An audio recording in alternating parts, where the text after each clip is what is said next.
السلام علیکم ورحمۃ اللہ وبرکاتہ۔ بسم اللہ الرحمن الرحیم۔ شمونہ خواتین اسلام میں پہنچ گئی تھی۔ وہاں کئی لڑکیاں اس کی ہم عمر تھیں۔ ان لڑکیوں نے اسے ہاتھوں ہاتھ لیا، اس کی بڑی دلجوئی، تسلی اور تشفیع کی۔ شمونہ ان میں ایسی گھل مل گئی جیسے وہ بھی عربی لڑکی ہو۔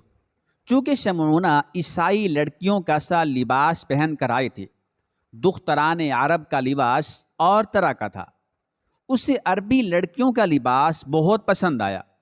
حضرت عامر رضی اللہ تعالیٰ عنہ نے مال غنیمت میں سے اچھے کپڑے اسے دیے۔ اس نے ان کپڑوں سے دختران عرب کے لباس جیسے کئی جوڑے تیار کر لیے، اور وہ عربی لڑکیوں جیسی سر کی چوٹی گوندھنے لگی۔ اب وہ ہر طرح سے عربی لڑکی معلوم ہونے لگی، لیکن وہ عیسائی تھی۔ کبھی کبھی اپنے طریقے پر نماز پڑھ لیتی تھی۔ اس کی ہم عمر مسلم لڑکیاں نہ اس کا مذاق اڑاتی تھیں، نہ اسے کوئی تنبیہ کرتی تھیں۔ ہنسی میں بھی اس کے مذہب کے متعلق کوئی اعتراض نہ کرتیں، البتہ جب کبھی موقع پاتی اسلام کی خوبیاں خوب بیان کرتی، رسول اللہ صلی اللہ علیہ وآلہ وسلم کے حالات سناتے۔ شمونہ نے حضور اکرم صلی اللہ علیہ وآلہ وسلم کے کچھ واقعات حضرت عامر رضی اللہ تعالی عنہ سے سنے تھے، کچھ مسلم لڑکیوں نے سنائے۔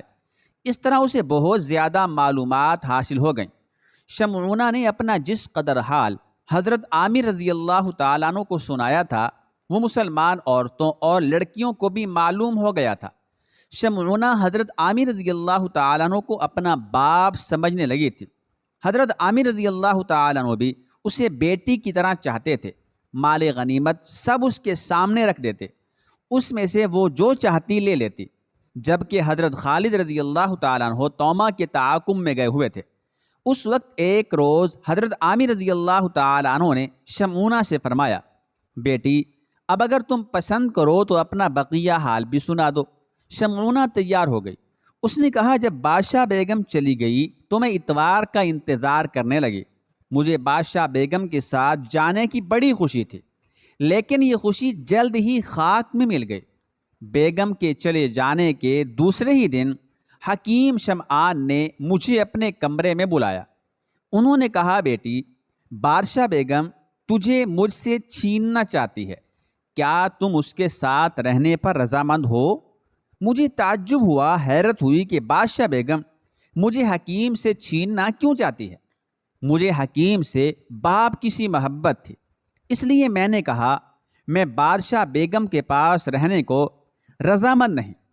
حکیم کے چہرے سے خوشی کے آثار ظاہر ہوئے۔ انہوں نے کہا، مجھے اس بات کا یقین تھا۔ میں نے پوچھا، بادشاہ بیگم مجھے آپ سے چھیننا کیوں چاہتی ہے؟ اس سوال سے حکیم کے چہرے پر کچھ تاریکی سی چھا گئی۔ وہ فکر میں پڑ گئے اور ایسے بن گئے کہ جیسے انہوں نے میرا سوال سنا ہی نہیں ہے۔ کچھ دیر تک میں نے جواب کا انتظار کیا۔ جب انہوں نے جواب نہ دیا اور خاموش استغراق کسی حالت میں بیٹھے رہے تو مجھے شبہ ہوا کہ انہوں نے میرا سوال سنا ہی نہیں ہے۔ میں نے پھر کہا، اچھے ابو، بادشاہ بیگم مجھے آپ سے چھیننا کیوں چاہتی ہے؟ حکیم نے اپنی فکر مندانہ نگاہیں اٹھا کر میری طرف دیکھتے ہوئے کہا، اسے تجھ سے محبت ہے، وہ آرکا کے فرما روا کی بیوی ہے، زبردستی چھیننا چاہتی ہے، ہم میں قوت نہیں ہے۔ میں نے کہا، آپ مجھے ایک بات بتا دیں گے؟ اگر مجھے معلوم ہوگی تو بتا دوں گا۔ کیا میں واقعی آپ کی بیٹی ہوں؟ حکیم شمعان ایک دم اس طرح اچھل پڑے جیسے کئی بچھوؤں نے ان کے سینے میں ڈنگ مارا ہو۔ وہ مجھے گھور کر دیکھنے لگے۔ میں ان کی نظروں کی تاب نہ لا سکی۔ میں نے سر جھکا لیا۔ میرا خیال ہے وہ مجھے دیر تک دیکھتے رہے۔ کچھ وقفے کے بعد انہوں نے کہا، یہ تو نے آج کیا سوال کیا شمونہ؟ میں نے پھر ان کی طرف دیکھا۔ اب وہ کچھ مغموم تھے۔ میں نے کہا، مجھے معلوم ہوا ہے کہ لوگ مجھے آپ کی بیٹی نہیں سمجھتے۔ حکیم، تجھے کس نے یہ بات کہی؟ مجھ سے کسی نے نہیں کہا۔ حکیم، شاید بادشاہ بیگم نے کہی ہوگی۔ نہیں، انہوں نے مجھے اپنے ساتھ رہنے کے لیے پوچھا تھا۔ حکیم: شمونہ بتاؤ تمہیں یہ شک کیسے ہوا؟ مجھے آپ کی ہی گفتگو سے یہ شبہ ہوا۔ میں کہنے کو تو کہہ گئی لیکن فوراً ہی پچھتائی۔ اب کیا ہو سکتا تھا؟ حکیم نے حیرت سے مجھے دیکھ کر کہا، میری گفتگو سے؟ مجھے مفصل بتاؤ۔ مجبوراً مجھے وہ گفتگو جو حکیم اور بادشاہ بیگم میں ہوئی تھی بیان کرنی پڑی۔ حکیم نے ٹھنڈا سانس لے کر کہا، جو بات میں تجھ پر ظاہر نہ کرنا چاہتا تھا وہ از خود ہی ظاہر ہو گئی۔ یہ کہہ کر وہ کچھ چونکے۔ انہوں نے کہا، میری گفتگو سے تو نے غلط نتیجہ نکالا شمونہ۔ بات یہ ہے کہ آرکا کا فرما روا کچھ اچھا آدمی نہیں ہے۔ اسے تجھ سے محبت ہو گئی ہے، وہ تجھے اپنی حرم میں ڈالنا چاہتا ہے۔ میں اس بات کو کیسے گوارا کر لیتا؟ بادشاہ بیگم کو میں نے اسی لیے تیز لہجے میں جواب دیا تھا، یہ بات میں تجھ پر ظاہر نہ کرنا چاہتا تھا لیکن اب ظاہر ہی کرنی پڑی۔ مجھے بھی یہ بات سن کر بڑا افسوس اور فکر ہوا۔ میں کافی سمجھدار ہو چکی تھی۔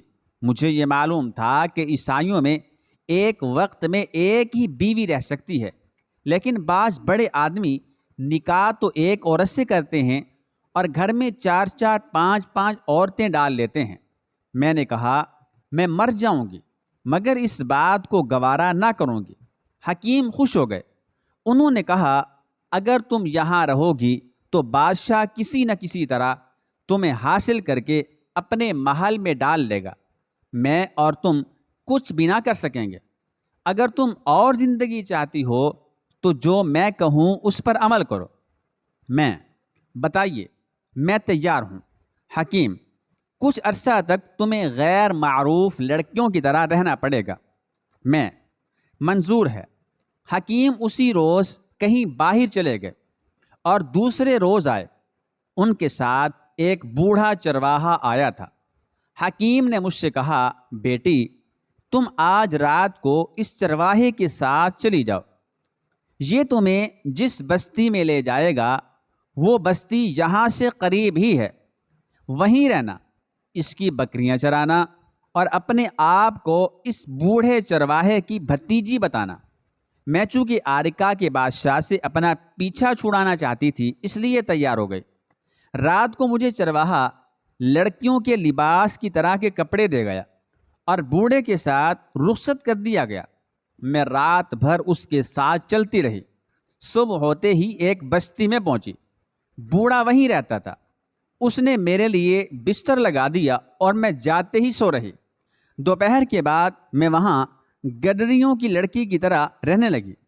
اگلے ہی روز سے بکریاں چرانے جانے لگی۔ اس بستی میں پہلی مرتبہ آپ مجھے ملے تھے۔ حکیم شمعان نے مجھے بتایا تھا کہ اس سرزمین میں عن قریب عرب آنے والے ہیں، وہ تمام ملک پر چھا جائیں گے۔ ان کے آنے پر تیری زندگی کا نیا دور شروع ہوگا۔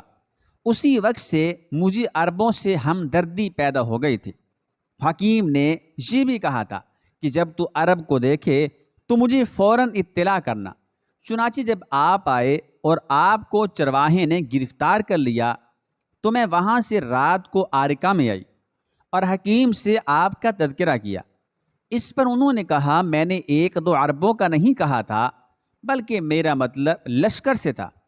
انہوں نے یہ بھی کہا کہ آرکا کا بادشاہ میری تلاش میں ہے، میری جستجو میں ہے۔ اس نے قسم کھائی ہے کہ مجھے ضرور اپنے حرم میں داخل کرے گا۔ اس نے میری تلاش میں سوار چھوڑ رکھے ہیں۔ حکیم نے مجھے ہدایت کی، مجھے سمجھایا کہ اگر عیسائی سوار میرا تعاقب کریں، میرا پیچھا کریں اور کوئی عرب قریب ہو تو میں بے کھٹکے عرب کی حمایت میں چلی جاؤں۔ اس روز حکیم نے مجھے یہ بھی بتایا کہ میرے متعلق ایک راز ہے جو عن قریب ظاہر ہوگا۔ اتفاق سے اسی روز جب میں اپنی بستی میں جا رہی تھی آپ ملے۔ عین اسی وقت بادشاہ کے سوار قلعہ سے نکلے۔ میرے حالات صرف اس قدر ہیں، میں چاہتی ہوں کہ وہ راز جو مجھ سے متعلق ہے جلد ظاہر ہو جائے۔ اسی وقت حضرت خالد رضی اللہ تعالیٰ عنہ توما کے تعاقب سے واپس آئے تھے۔ مسلمانوں نے خوش ہو کر ان کا استقبال کیا۔ حضرت عامر رضی اللہ تعالی عنہ بھی چلے گئے۔ شمعونہ سرا پردہ میں چلی گئی۔